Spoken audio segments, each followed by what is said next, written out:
Keep the good times poppin'. Pop, pop, pop. Hey there, good timers.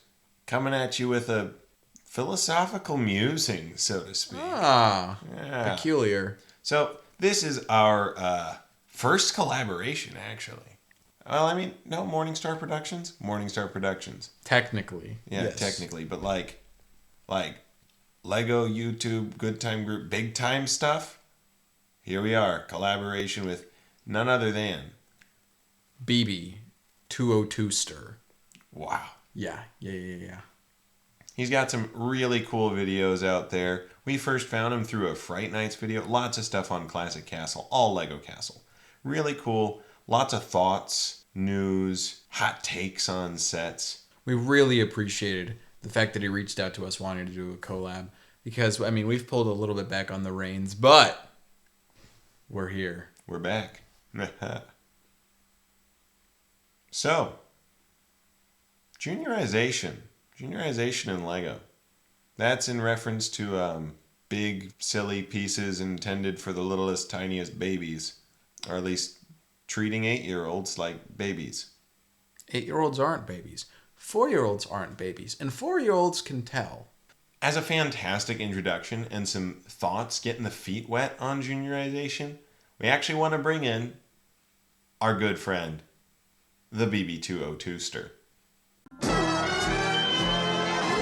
What's going on, good timers? My name is BB202 and I make Lego Castle videos here on YouTube. I've been at it for quite a while actually, and it seems like I've been getting some traction recently. I'm happy to help out Good Time Group on this video and offer a few of my thoughts on juniorization and Lego. Lego is absolutely a toy before anything else, and we sometimes forget that as AFOLs. It's easy to look at sets like Rivendell or the Blacksmith Shop, which have 18+ labels, and think that Lego has evolved to the point where it's something for adults. While 18+ sets are a relatively new thing, and they started within the last few years, Lego was, is, and always will be a product primarily aimed at kids. Juniorization, though, is basically an insult to 8-year-olds everywhere when it goes too far. I'm talking about sets from the 90s in particular. This sounds kind of ripe since I made a whole video praising Fright Nights, the Castle theme's poster child for 90s juniorization, but I mentioned that it was a major drawback. What Fright Nights did well had more to do with its concepts, figures, and set design than how the pieces themselves came together. As good as I think it was, Lego could do a much better job at Fright Nights if it gave the theme another go now. The problem with juniorized sets is that they take away from the building process. Lego is unique because, unlike other kids' toys, it's not fully assembled out of the box. Juniorized sets have more in common with toys like Imaginext, which you have to build, but come together quickly with just a few wall and floor pieces. There's no appeal there at all for most of us adults for obvious reasons. Another key part of what makes Lego Lego is that you can turn sets into something else. After all, they break down into hundreds of tiny pieces, each with their own uses. Juniorized sets use giant, specialized pieces that have far fewer functions. As an example, take a look at this town set from the 90s. First of all, this thing's got a terrible price per piece ratio, with a paltry 334 pieces for $76. If you take away the base plates, there's hardly anything here. You've got a disparate collection of, quote, buildings, including the world's saddest police station and what's attempting to be a garage. Each building is literally just a few archway pieces and windows slapped together haphazardly. The whole thing probably took an hour to design, and it shows. I mean, you could build the whole set within 10 minutes. Where's the fun in that? On the whole, juniorized sets have more cons than pros. Some adults have nostalgia for them all the same, but that's probably because they were kids when these sets came out. As someone who didn't grow up during that era, I would like to think that I can judge them with as little pre-existing bias as possible. Some of those blocky, simplified sets have charm, I'll admit it, but on the whole, I'd much rather have what we have now. That's all from me, folks. If you're interested in Lego Castle, please consider subscribing to my channel. That's all I make videos about. Don't forget to subscribe to Good Time Group as well, otherwise those defensibility check videos won't automatically appear on your homepage and you'd be missing out. Thanks again. Now, juniorization can be a bad thing. So when juniorization is bad, this is what we're not saying. We're not saying that functions are always bad. Because sometimes functions are juvenile, but we're not saying that they're always bad. Right. Like Technic, from start to finish is just pretty much all gimmick and functions. Bionicle, all gimmick. Until later it was Not just gimmick, kind and of just action figure. action figures. It was cool when they had functions, gimmick and function. Those can be really cool. We don't mean that big pieces are silly. In fact, we're kind of pro big piece. I like boats. I like burps. Raised base plates. Those are kind of nice. Moshageshi. Yeah. Inaccessible arrow loop pieces. Oh, those are really good. Yeah. The 45-degree angle inaccessible arrow loop So pieces. huge. It's so big, but it's so good. There are some really good big pieces. Not all of them, but some of them are really good. And they're not silly just because they're big. Yeah. We also don't mean that differentiation of Lego is bad. We don't mean that there can never be any sets for older people or never any sets for little baby people. Yeah, there's been precedents for that since like the 80s with the advent of Model Team, where it was a line specifically designated for more advanced builders. Mm-hmm. That's fine. And if younger kids can get into the sets geared for older people, like, power to you, that's great. But price point shouldn't be all that makes it adult. Now, we don't mean that Lego's not a toy. To kind of get rid of that double negative, Lego's a toy. It is a toy. It's a toy. So when we say juniorization can be bad, we don't mean that Lego's not a toy anymore. It's still a toy. Now what we do mean about bad juniorization, shoehorn functions can be very silly. I don't want flick fire missiles on every last end of like my ice cream truck, okay? Yeah, that's a little weird. And don't get me wrong, I'm sure it worked great, but the treasure catapult on King Leo's castle, little suspicious there. Like, cannon shoots the wall becomes catapult launches treasure chest toward enemy? There's some discontinuity going on here. Where's the reciprocity? Now, we do mean that specialized pieces are silly. Stop it with single-use pieces. You can't use the middle torso bit of the Goblin King for more than just the Goblin King. Whoa. Speak for yourself. Space Toes? For any of you guys that haven't heard of Space Toes, which should be all of you, Space Toes, okay. Imagine the Goblin King with a cyborg eye, a robo arm, and Space Toes. He's so cool. Now, we do mean that demographic catering in Lego can be silly. Take the 18 plus label off of those boxes. It's like, why does there have to be a girl line? Why does there have to be like a little girl line and a little boy line and the baby line? Sometimes you are just too young for things. Like, think about this. Sometimes you can be just too young for Lego. And Can't do anything about it. yeah, and you probably won't realize that you're too young for Lego because you'll be too young to recognize a lot of things. And that's kind of okay. It's okay to wait for things. We do mean that Lego's not just another toy. That there's got to be a balance between all of these differentiated sets.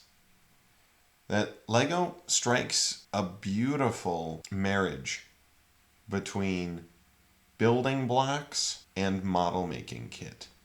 And it preserves both of them. And I think that's the key to its success. That's what's made it so good. And we got to be careful when it becomes too much just building blocks or like a snap together model kit. I think another thing that's really beautiful, I'd say, about Lego is the generational lineage. So you now have grandparents that would have grown up with Legos.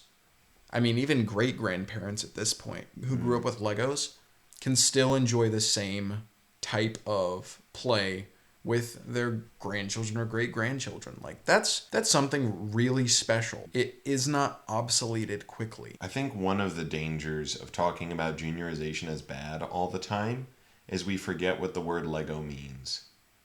Play well. It's about play. It's not about display. Now, when juniorization is good, it can be.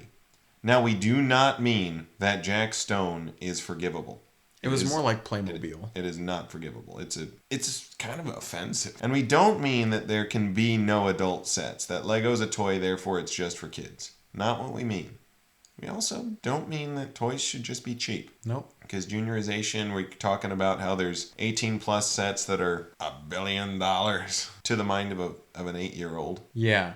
Growing up, I remember seeing like how special it was to get a flagship set, which were usually set at either $100 or $120. Like, that was a big, big deal. Like, when you got the clone gunship, Yeah. That was incredible. coolest kid on the block. Yeah. And it was the flagship set of my collection for kind of until Isengard. Pretty much. Think about it with candy. Candy is cheap nowadays. A chocolate bar is not as special as it used to be.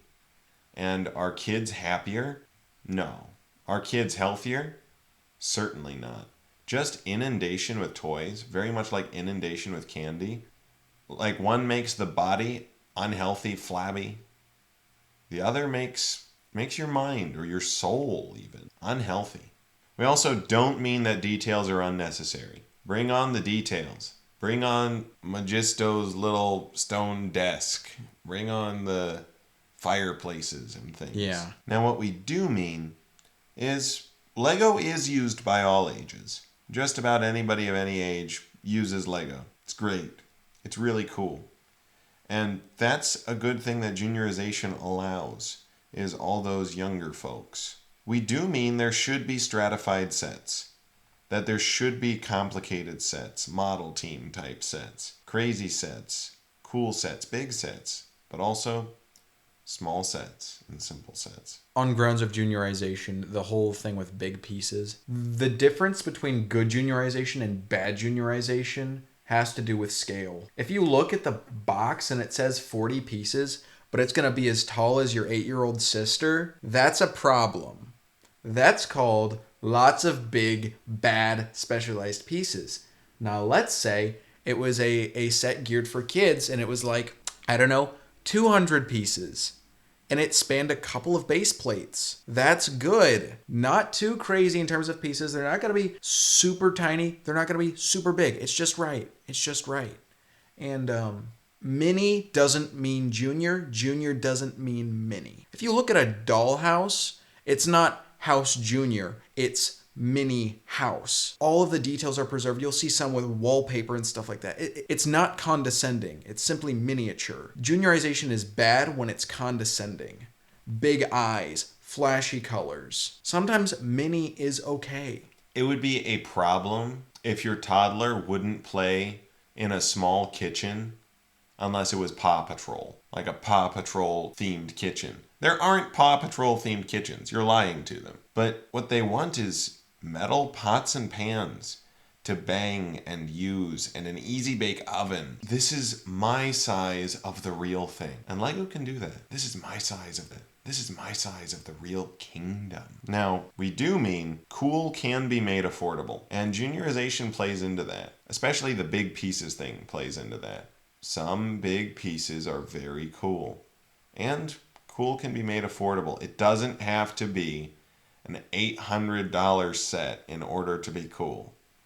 Yeah, if you look at some of the last X-Wings that have been released, what a breath of fresh air it was to get a $50 X-Wing as opposed to an $80 X-Wing. That's ridiculous that possibly the most iconic ship from Star Wars, the ship that every kid wants to hold and swoosh around in their hands, is like a water bill. Like, that's ridiculous. If I spent $80 on something really nice, I wouldn't give it to a child to go and swoosh it around the house.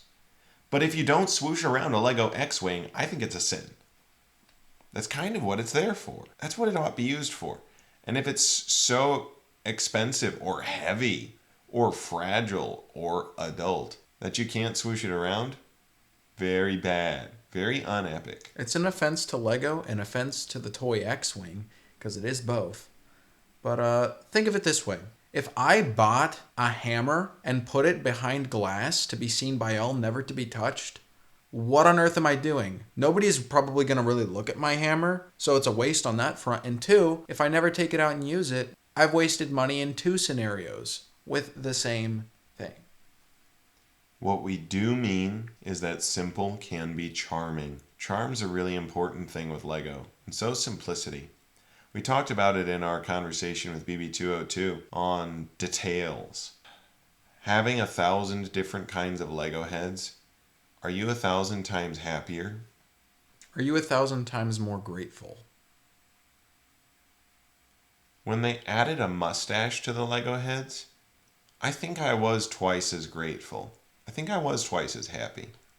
When they added beards, I think I was still happy. It wasn't diminishing returns yet. But nowadays, when there's 40 colors of head and 1,000 different kinds of prints apiece, you can't be grateful for something that big, really. And it doesn't make you that much happier, each Lego head. And it doesn't make you that much more grateful. In conclusion, juniorization is a necessary tool if you have toys that span generations. Now, it can be abused, but don't juniorize juniorization, so to speak. Don't think that it only applies to little kids or it's always a bad thing. Just keep in mind that good juniorization should be miniaturization, not condescending.